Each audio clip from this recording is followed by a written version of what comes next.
सर्वांना निरोगी राहू। सर्वप्रथम राष्ट्रपुरुष महापुरुष यांना वंदन करतो। सन्माननीय विचारमन प्रभाग क्रमांक 2 यांना लाभलेले यशस्वी उमेदवार आणि प्रभाग क्रमांक 2 मधील राजेश्वर नगर या भागातील मतदार बंधू भगिनी माय मावळे मित्रांनो, 2026 मध्ये या निवडणुकीच्या निमित्ताने आपण या ठिकाणी जमलेलो आहोत।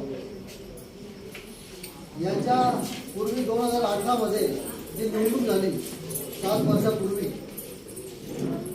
तेव्हा देखील आपण सगळ्यांनी या प्रभागातून 3-4 लोकांना सभागृहात पाठवलेलो।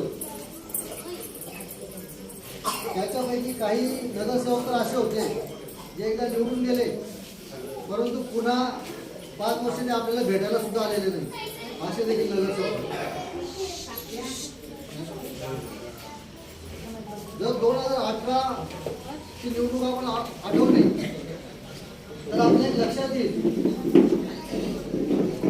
की आपला विकासाचा अनुशय भरून निघावा। धुळे शहराचं रूपांतर जे धुळे महानगरपालिकेत झालेलं आहे, महानगरात झालेलं आहे, त्या दृष्टीने विचार करून एक बहुमताचं जर आपण शासन त्या ठिकाणी दिलं महानगरपालिकेत, तर आपला विकास जलद गतीने होईल असं एक स्वप्न आपल्याला दाखवलं गेलं।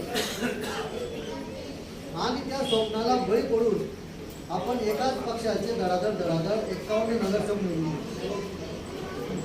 आणि आपल्याला असं वाटलं की 51 नगरसेवक आले, विरोधक त्या सभागृहात फार कमी संख्येने राहिले आणि एकमुखी चांगले निर्णय घेतले जातील आणि आपल्या धुळे शहराचं रूप 5 वर्षात आमूलाग्र पद्धतीने बदलून जाईल, अशी एक आपली धारणा होती।